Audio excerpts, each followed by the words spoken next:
สุดท้ายทั้งวันนี้สมสวากุมบุการชแนลรมจอง complete จุดไลค์ subscriber พองนะทั้งไงนี้แอดมินโยเรื่องทั้งไงหมกสำหรับเตียดหายบาทเนื้อทั้งไงที่ปามคาวิจกาฟราบันจับโยกำหนดตราได้เนียงบันกอดตราตุกกาตีปุ่นมันขายมุนให้สำหรับจุดเสระบายการลมเอิดมวยปุ่นโยลพิระเบียบได้เนียงบันจอบเนื้อเครื่องกาบินมวยเนื้อตามจูพนุ่มเรื่องตึงอ้อบันจับเดิมตั้งพิขายอุสเพียหมกมาแล้วโนเปียดฟราบันตัวเล็งกำซานจิมวยหนึ่งมืดเพียกปีแนะหนึ่งสกายระบบปูเกชโมลิงส์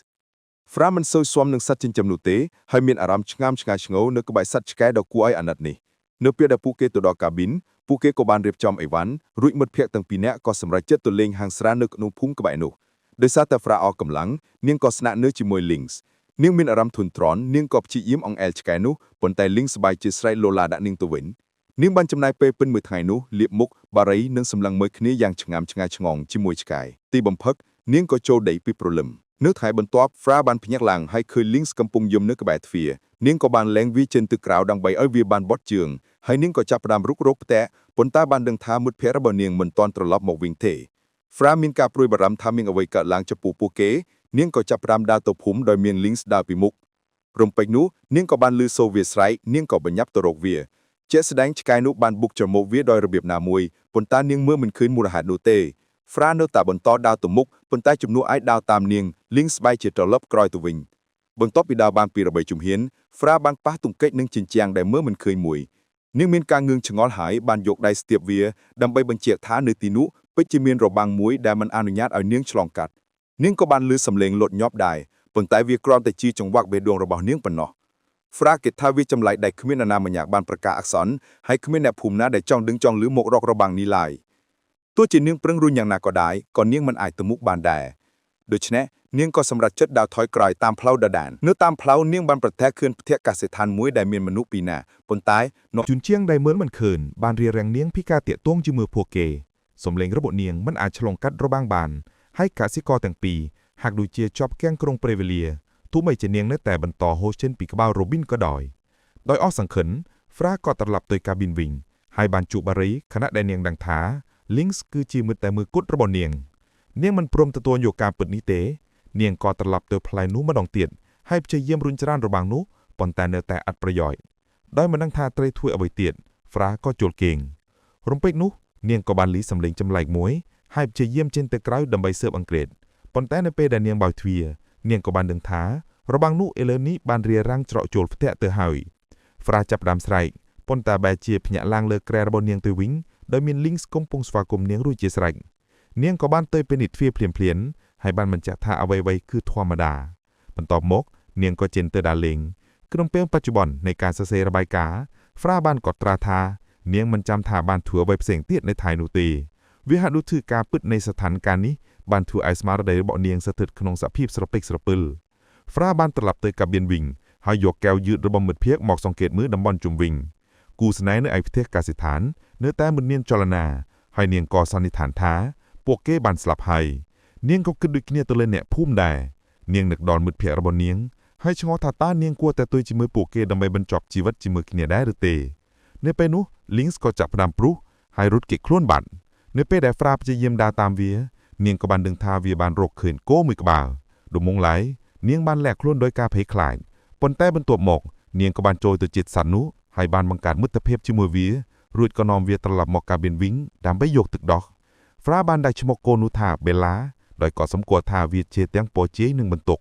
นึกถึงบรรตบฟราบานโจยตึกนงลานระบบมืดแผ่รอนเนียงให้บากบ่อโจตามไพลจุปุตการภูมิสังคมท่าระเบือนอาจเอาเนียงฉลองการระบังเนียงแทมแทงไอเมื่อเคยรถยนต์ได้เกบอบองเจ้ามุยเนื้อมะคางเทียดได้บานพลอกได้สังคมแต่ดาวเนียงจีอากุศลเวียมันบานสำเร็จแล้วให้รถยนต์ก็บานบุกตุงกิจหนึ่งระบังอย่างคลั่งโดยมันควอลปีระบุได้โฮเชียมระเบเนียงฟราบานสเตียบจุนเจียงนุขณะได้เนียงชงอลปีอาตในปีกร้อยเวียอริเยเป็นดอกทนายบรรทวบฟราบานเจียเยี่ยมสไวรอกดมนอสไลด์ดำเมยฉลองการรูบังปั้นแต่เนื้อแต่มันบานพอล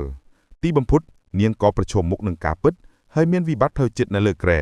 ขณะได้เนียงตะดัวยกทาขมิ้นนอนามันหนึ่งบอกช่วยเนียงหายเนียงแถมเตียงจ่องใบฮัดไทยคลำอาปันแต่ลิงส์อาจออยเนียงถวยเชื่อมันเมือลเนียงทามแต่งเกิดจ้องบรรจบชีวิตครุ่นเองผ่องแหนปันแต่เนียงนึกเคลื่อนท่า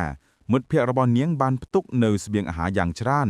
เนื้อขนมกาบินหอยเนียงก็สำหรับจัดเชื่อเยี่ยมรุเรียนเมียนชีวิตดำไปเจก้ารำลึกดอยก้าจองจำระบบปูเกสัมเพระตังนู้รูเมียนโอสีจรันตาวน์หนึ่งดำลงบารางมัวจำนวน ដូច្នេះស្រាបានយកវាចេញទៅខាងក្រៅហើយចាប់ផ្ដើមដាំចំការដំឡូងបារាំងផ្ទាល់ខ្លួនរបស់នាង Links ក៏បានចូលរួមជួយកាយដេរយ៉ាងសកម្មផងដែរនៅពេលថ្ងៃកំឡុងផុតតុយ Fra បានរឹតនាឡិការៀងរាល់ព្រឹកហើយកត់ត្រាកាលបរិច្ឆេទដោយគូចេញពីប្រតិទិននៅថ្ងៃទី30ខែឧសភាភ្លៀងបានធ្លាក់ពេញមួយថ្ងៃដូច្នេះ Fra សម្រេចចិត្តស្នាក់នៅខាងក្នុងទោះជាយ៉ាងណាក៏ដោយនាងចាប់ផ្ដើមឮសំឡេងចម្លែកមួយហើយក៏ចេញទៅពិនិត្យដោយកាន់កាំបិតនៅក្នុងដៃប៉ុន្តែបែរជាបានឃើញឆ្មាសៅមួយក្បាលកំពុងងៅនៅខាងក្រៅទៅវិញឆ្មានោះក៏ត្រូវបាននាងយកមកចិញ្ចឹមផងដែរហើយឥឡូវនេះ Fra មានសត្វចិញ្ចឹម3ក្បាលជាដៃគូ Links បានក្លាយជាមិត្តតែមួយគត់របស់នាងនៅក្នុងលោកាដ៏ឯកាយនេះទីបំផុត Fra សម្រេចចិត្តព្យាយាមប្របាញ់នាងមិនធ្លាប់ប្រោកំភឿងពីមុនមកទេហើយនៅពេលដែលនាងព្យាយាមបាញ់សត្វក្តានមួយក្បាលនាងបែរជារងរបួសដោយសារកំភ្លើងធាក់ហើយសត្វនោះក៏រត់គេចខ្លួនដោយការភ័យខ្លាចនៅពេលដែលនាងដើរលេងនាងក៏បានរកឃើញ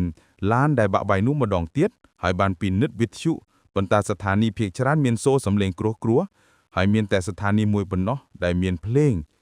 នាងក៏បានរកឃើញផែនទីមួយផងដែរដូច្នេះនាងក៏សម្រេចចិត្តដើរតាមវាហើយព្យាយាមទៅដល់ជ្រលងភ្នំ Links បានទៅជាមួយហើយពួកគេបានដើរអស់រយៈពេលជាច្រើនម៉ោងរហូតដល់ពួកគេបានរកឃើញឡានដឹកទំនិញដែលគេបោះបង់ចោលមួយ Fra ព្យាយាមចូលទៅជិតវាប៉ុន្តែជាអកុសលរបាំងបានរារាំងផ្លូវហើយពួកគេក៏ត្រូវត្រឡប់ក្រោយវិញបន្ទាប់ពីការស្វែងរកនិងដោតតាមផែនទីជាច្រើន Fra បានទន្ទិញចាំដបងផ្សេងៗនៅក្នុងរបាំងនោះ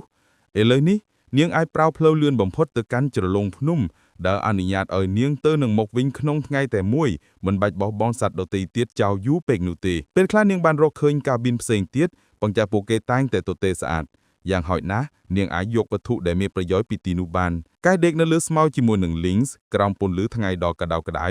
និងស្ដាប់សត្វស្លាបច្រៀងបានក្លាយជាបទពិសោធន៍ផ្លាស់ប្ដូរជីវិតសម្រាប់ Fra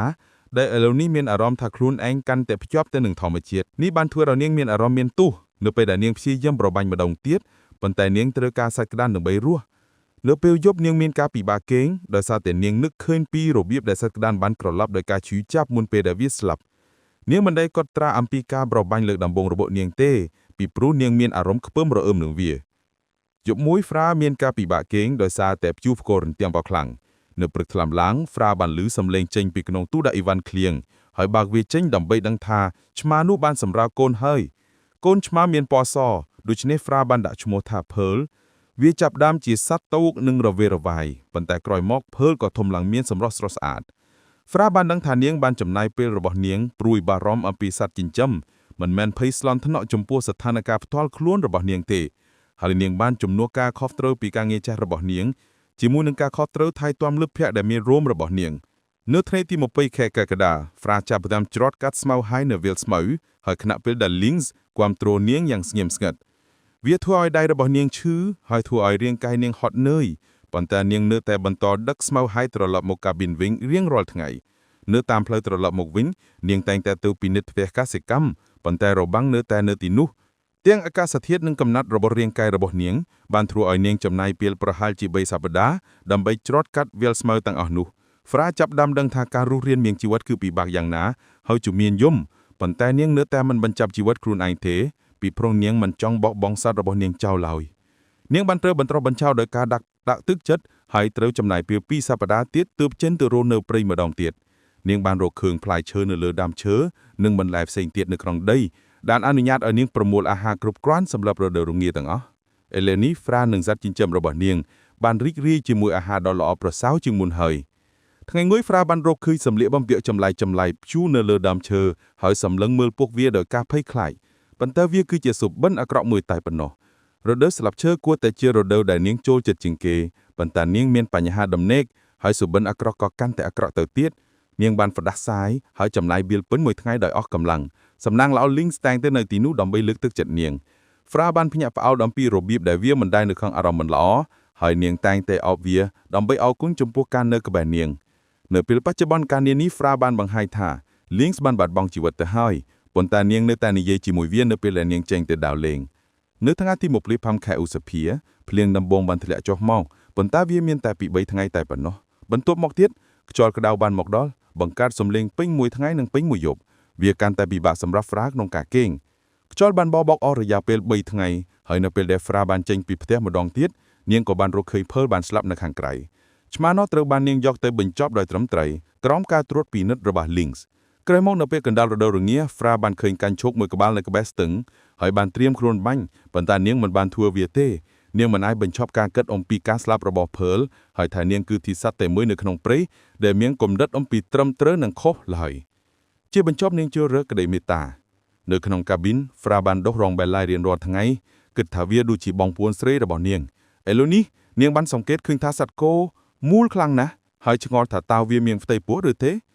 ទីបំផុត Fra មិនមានជំរឿក្រៅពីទៅប្របាញ់ម្ដងទៀតហើយអារម្មណ៍នៃការប៉ះប៉ាំងដល់បេះដូងសត្វក្តាន់នៅក្នុងដៃរបស់នាងពេលដែលនាងសម្អាតវាធ្វើឲ្យនាងពិបាកគេងនៅពេលយប់នៅថ្ងៃទី11ខែមករា Fra បានសង្កេតឃើញថា Bella មានការហូរឈាមបន្តិចបន្តួចហើយបានតាមដានមើលវាពេញមួយថ្ងៃនៅពេលល្ងាចនាងបានជួយ Bella សម្រាលបានកូនគោដ៏គួរឲ្យស្រឡាញ់មួយក្បាលរដូវរងាកន្លងទៅពេញទៅដោយព្យុះភ្នៀវស្លេកដ៏ខ្លាំង Fra បានឆ្លងជើងបាក់ទឹកចិត្តហើយចេញពីគ្រែតែដោយសារ Lynx បង្ខំនាងតែប៉ុណ្ណោះរាល់គំនិតអំពីការបញ្ចប់ជីវិតខ្លួនឯងបានរលាទៅហើយនៅពេលដែលនាងនឹកឃើញថានាងត្រូវតែថែទាំវាបន្ទាប់ពីរដូវរងាកន្លងមកហើយ Fra សម្រេចចិត្តផ្លាស់ប្ដូរទៅកាន់កាប៊ីនមួយនៅក្នុងតំបន់វាលស្មៅនៅថ្ងៃទី25ខែឧសភានាងបានប្រមូលសត្វរបស់នាងទាំងអស់ហើយពួកគេក៏បានធ្វើដំណើរជាមួយគ្នាទៅកាន់ផ្ទះថ្មីរបស់ពួកគេដោយបានឃើញវាស្មើដ៏មានសម្រស់ Fra មានក្តីសង្ឃឹមថែមទៀតសម្រាប់អនាគតចាប់ពីពេលនោះមកនាងបានរស់នៅដោយសន្តិភាពជាមួយសត្វផ្កាយនិងធម្មជាតិដែលនៅជុំវិញនាងការចងចាំរបស់នាងអំពីថ្ងៃទាំងនោះគឺថ្មីស្រស់ដែលនាងមិនបានកត់ត្រាទុកអស់រយៈពេលជាទីលំបងនាងមានអារម្មណ៍ស្ងប់ចិត្តខ្លាំងណាស់នៅថ្ងៃទី16ខែតុលា Fra ចាប់ផ្ដើមកត់ត្រាម្ដងទៀតហើយប្រើពេលវេលាភាគច្រើនដើម្បីបង្កើនការផ្គត់ផ្គង់អស់របស់នាងចំនួន2ដងការចងចាំរបស់នាងអំពីថ្ងៃទាំងនោះគឺមានភាពខ្សោយហើយនៅថ្ងៃទី10ខែធ្នូនាងបានរកឃើញគំនិតមួយដែលនាងមិនចាំថាបានសរសេរឡើយនិយាយថា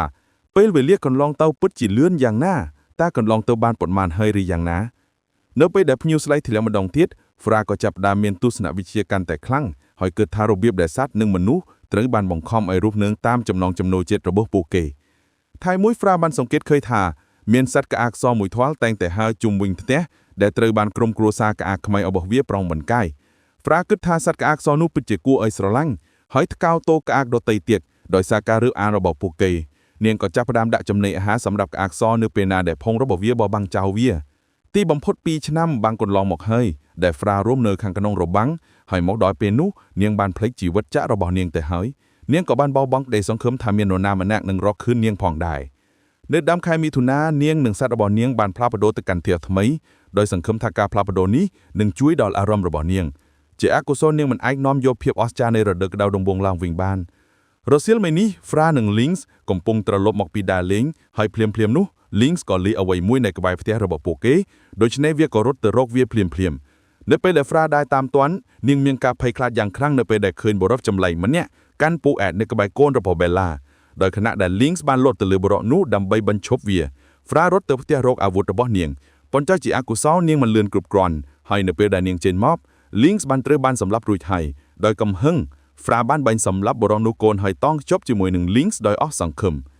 ក្រោយមក Fra បានដឹកសាកសពរបស់វាទៅបញ្ចប់ដោយលើសួរ Bella បញ្ចេញសំឡេងកំណើនៅចម្ងាយពី Fra ព្រោះវាបានឃើញកូនរបស់វាសាកសពបានត្រូវបានបោះបង់ពីទីតន្ទាលថៅជំលឺដោយមិនមានវិជ្ជបច្ចសារីណាឡើយ